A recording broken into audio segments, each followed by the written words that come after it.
আসসালামু আলাইকুম রহমতুল্লাহি ওবরকাতুহু।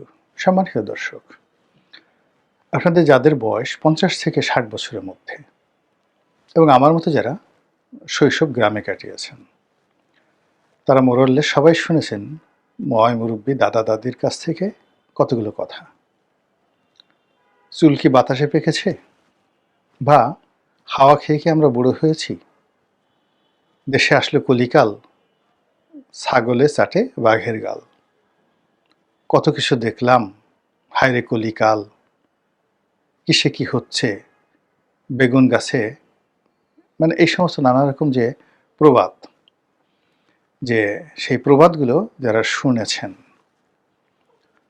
হয়তো শৈশবে তাদের কাছে এই বিষয়গুলোকে কথার কথা মনে হয়েছে, বা নেহায়েত যাকে বলা হয় বৃদ্ধদের সেই অপ্রয়োজনীয় এবং অপাংক্তেয় বুলি হিসেবে মনে হয়েছে।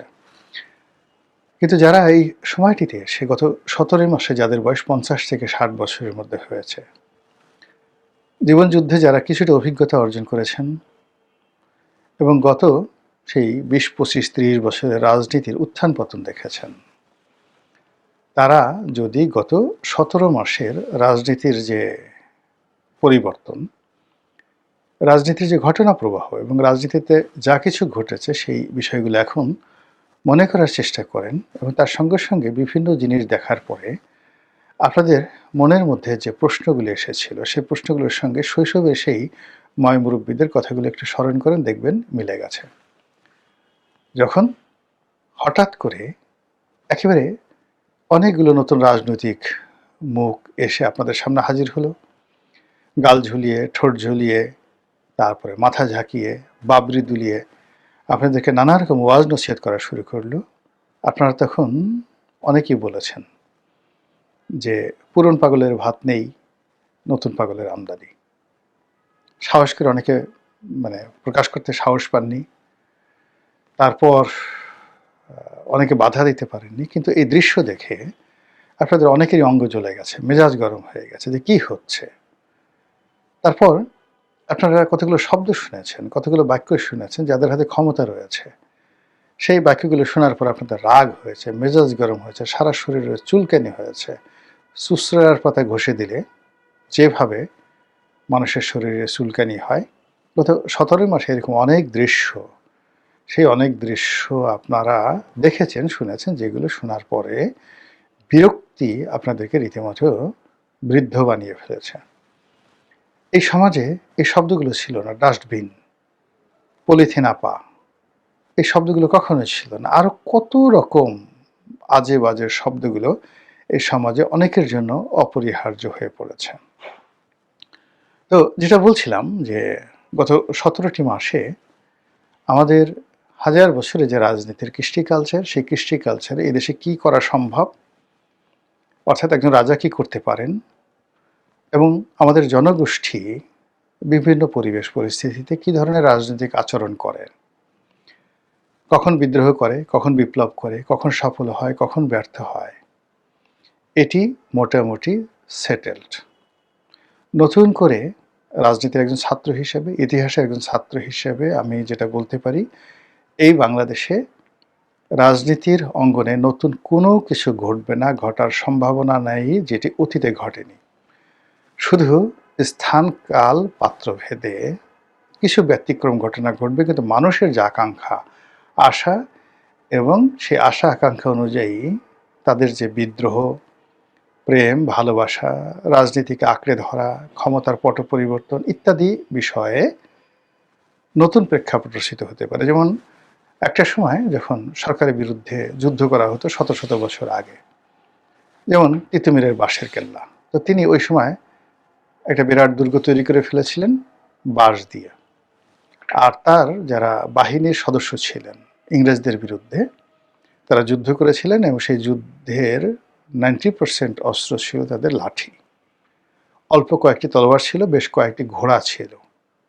এটি দিয়ে ইংরেজদের কামানের বিরুদ্ধে তারা যুদ্ধ করেছেন। তাহলে বোঝার চেষ্টা করুন, সেই তিতুমিরের বাঁশের কেল্লা, বাঁশের লাঠি, অল্প কয়েকটি তলোয়ার এবং ঘোড়ার জায়গাতে এসে যদি 2024 সনে আপনি এই যে গণ অভ্যুত্থান, গণ বিপ্লবের কথা চিন্তা করেন, তাহলে দেখবেন যে ইংরেজ সৈন্যদের হাতে যেভাবে ওই আমলের অত্যাধুনিক অস্ত্র ছিল, তার পরিবর্তে এই আমলে অন্য কোনো অস্ত্রশস্ত্র, মানে আমেরিকান তৈরি, রাশিয়ার তৈরি দামি অস্ত্রশস্ত্র ছিল, এসএসএফের হাতে ছিল, পুলিশ, আর্মি, বিডিআর হাতে ছিল, এবং ওইগুলো মোকাবেলা করার জন্য তিতুমিরের সৈন্যদের মতো এ যুগের বিদ্রোহীরাও অনেকে অস্ত্র যে হাতে তুলে নিয়েছিলেন এবং আরও অস্ত্র যে তাদের প্রস্তুত ছিল এবং তারা যে একটা দীর্ঘমেয়াদী গেরিলা যুদ্ধের জন্য প্রস্তুত হচ্ছিলেন, এটি এখন ওপেন সিক্রেট।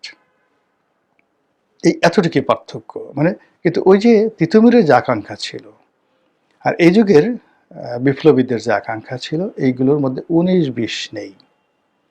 ইংরেজের আগে মুঘল জমানাতে বেশ কয়েকবার বাঙালি জেগে উঠেছিল, এবং বাঙালিরা মুঘলদের সময়টিতে প্রথম জেগে উঠেছিল শের শাহের নেতৃত্বে, তারপরে জেগে উঠেছিল ঈশা খাঁর নেতৃত্বে, তারপরে জেগে উঠেছিল মুসা খাঁর নেতৃত্বে, ঈশা খাঁর পুত্র। মুঘলদের আগে সুলতানি আমল, সেই দীর্ঘ সুলতানি আমলে মানে অনেকে, ফখরুদ্দিন মোবারক শাহ থেকে শুরু করে বহু সংখ্যক রাজনৈতিক নেতৃবৃন্দ তারা কিন্তু বিদ্রোহ করেছিল। তার আগে সেন যুগ, মানে ইখতিয়ার উদ্দিন মোহাম্মদ বিন বখতিয়ার খলজির আগে সেন যুগ, সেন যুগের আগে পাল যুগ, 400 বছর আগের যে পাল যুগ, পাল যুগের আগে 100 বছরের যেটিকে বলা হয় মৎস্যান্যায়, 100 বছরের মৎস্যান্যায়ের আগে সেই থানেশ্বরের রাজা হর্ষবর্ধনের রাজত্ব, হর্ষবর্ধনের রাজত্বের আগে শশাঙ্কের রাজত্ব। এই তো ইতিহাস। আর এর আগে যদি আপনি আরও 5000 বছর আগে চলে যান, তাহলে সেই মহাভারতের যুগে জগদত্তের শাসন ছিল। তো সেই যে জগদত্তের যুগ থেকে আজকের ডক্টর মোহাম্মদ ইউনূসের যুগ পর্যন্ত বাঙালির যে স্বাধীনতার আশা, আকাঙ্ক্ষা, রুখে দাঁড়ানোর আকাঙ্ক্ষা, এই সবগুলোই সেম, 19-20 নেই। নতুন করে কোনো কিছুর যাকে বলা হয় এখানে স্কোপ নেই। এর কারণ হলো মানুষের যে হিউম্যান বডি আর মাইন্ড, এটা চিরায়ত। মানুষের আত্মা কখনো মরে না। এই আত্মা একসাথে তৈরি হয়েছে, সেই সমস্ত আত্মাগুলো, রূহগুলো একসাথে তৈরি হয়েছে। এই আত্মাগুলো আল্লাহ বিভিন্ন সময় পাঠায় পৃথিবীতে, ওটা একটা দেহ ধারণ করে। আবার এই দেহ থেকে আত্মাগুলো চলে যায়, চলে গিয়ে একটা জায়গাতে আল্লাহর কাছে যায়, এবং কিয়ামতের ময়দানে সকল আত্মাগুলোকে আবার শরীরের মধ্যে প্রবেশ করানো হবে। যত শরীর একসাথে জেগে উঠবে। এই তো সংক্ষিপ্ত কালের সংক্ষিপ্ত ইতিহাস। তো এই চিরায়িত যে মানুষের রাজনৈতিক আশা আকাঙ্ক্ষা, সেই আশা আকাঙ্ক্ষার বিপরীতে গিয়ে গত 17 মাসে আমরা কত কিছু শুনলাম। কিংস পার্টি শুনলাম, নতুন বন্দোবস্ত শুনলাম, রিসেট শুনলাম, সংস্কার। তো এটা নিয়ে যারা এগুলোর বক্তা, তাদের বক্তব্য শুনলে মনে হতো যে তারা এই বাংলাদেশের সব কিছু এমনভাবে সংস্কার করবে যে এই বাংলাকে আসলে চেনাই যাবে না। এটা হয়তো সিঙ্গাপুর হয়ে যাবে, ফ্রান্স হয়ে যাবে, ইংল্যান্ড হয়ে যাবে, আমেরিকা হয়ে যাবে রাতারাতি। কিন্তু 17 মাস পরে দেখলাম যে কিছু তো হয়ইনি, বরং আমাদের এই বাংলাদেশের, স্বাধীন বাংলাদেশে যে সময়গুলোকে আমরা সবচেয়ে নিন্দনীয় এবং খারাপ সময় বলি, পরিস্থিতি তার চেয়ে খারাপ হয়েছে। এরপরে কিংস পার্টি গঠন করা হবে। কিংস পার্টির যারা নেতা তারা প্রধানমন্ত্রী হবেন, এমপি হবেন, মন্ত্রী হবেন। গত 17 মাসে এই দাপটগুলো দেখতে দেখতে আমাদের ঘেন্না ধরে গেছে। এখন এই সকল কুশীলব যারা ছিলেন তাদের এতটা দুরবস্থা যে তারা রাস্তাঘাটে এখন রীতিমতো তুচ্ছ তাচ্ছিল্যের শিকার হচ্ছেন, এবং তারা নিরাপত্তাহীনতায় ঘর থেকে বের হচ্ছেন না। এবং আগামী দিনে এ রাষ্ট্র যদি তাদেরকে নিরাপত্তা না দেয়, আশ্রয় না দেয়, তাদের অবস্থা যে কী হবে একমাত্র আল্লাহ রাব্বুল আলামিন ছাড়া কেউ জানেন না। এরপরে যারা এই বিভিন্ন দেশ থেকে আসছেন, বিদেশ থেকে আসছেন, সে কী দাপট তাদের। কেউ ইংরেজিতে কথা বলার সময় মানে গাল বাঁকা করে ফেলেন, চোখ টিপ মারেন, অনেকটা ওয়েস্টার্ন ওয়ার্ল্ডে আপনি দেখবেন যে ইংরেজিতে কথা বলতে গিয়ে কেউ হয়তো অতিরিক্ত ওভারে স্মার্টনেস দেখাতে গিয়ে হাত দুটো উঁচু করেন, আঙ্গুল বাঁকা করেন, ভি চিহ্ন দেখান, ঘাড় বাঁকা করেন, এই জাস্ট হাই এরকম একটা যে আসে না, hi hello hi so nice, এরকম একটা জাস্ট কিছু জিনিস না দেখালে বোঝা যায় না। তো এরকম অনেকে দেখান কথাবার্তা বলার সময়। সেই সে অনেক লোক আছে, আপনি যদি অ্যান্থনি হপকিন্স, ব্রিটিশ অভিনেতা, সেই দ্য সোর্ড অফ জরো, সে বিখ্যাত সিনেমার অভিনেতা অ্যান্থনি হপকিন্স, কিংবা মর্গ্যান ফ্রিম্যান, মানে যারা কণ্ঠের জন্য সারা দুনিয়াতে মশহুর, গত 100 বছর এদের মতো এরকম কণ্ঠশিল্পী, এত অভিনয়কে তারা শুধুমাত্র কণ্ঠের লালিত্য দ্বারা পৃথিবীতে একটা পার্মানেন্ট জায়গাতে নিয়ে এসেছেন। যে কয়জন অভিনেতা, তাদের মধ্যে এই যে মর্গ্যান ফ্রিম্যান, অ্যান্থনি হপকিন্স, ভিন ডিজেল, খুবই বিখ্যাত এই অভিনেতা তারা আছেন। তো ইনক্লুডিং রাসেল ক্রো, সেই গ্ল্যাডিয়েটর সিনেমার যে নায়ক। তো তারা যেভাবে ইংরেজি বলেন, যেভাবে ঢং করেন, রং করেন, সেইভাবে আমাদের দেশে হঠাৎ করে কিছু লোক, ইংরেজি বলা কিছু লোক আসলো। এখন গিয়ে দেখেন তাদের মানে এমন একটা দুরবস্থা, তাদের টেনশনে, মানে এখন তারা কিভাবে বাদ দেশে যাবেন, এত বড় বড় কথা বলেন, তারা এতদিন কিছুই করতে পারেনি। এখন অনেকের বেল্ট এদিক হয়ে থাকে, তারপর শেষে কোট এলোমেলো হয়ে থাকে, অনেক সময় শার্টের বুতাম লাগানো থাকে না, প্যান্টের চেন লাগানো থাকে কি না আমি আসলে দেখিনি কখনো এইভাবে কাছে, এরকম এলোমেলো একটা অবস্থা হয়ে গেছে। তারপর যেটা নতুন সংবিধান লেখা, রিসেট বাটনে চাপ দিয়ে অতীতের সকল ইতিহাস মুছে ফেলে দেওয়া, মুক্তিযুদ্ধের একটা নতুন ডাইমেনশন তৈরি করা, ৭১কে মুছে ফেলে সেখানে ২৪-এর যে আমরা যেটাকে গণ অভ্যুত্থান বলি, এটাকে বলা হয় ২৪-এর মুক্তিযুদ্ধ।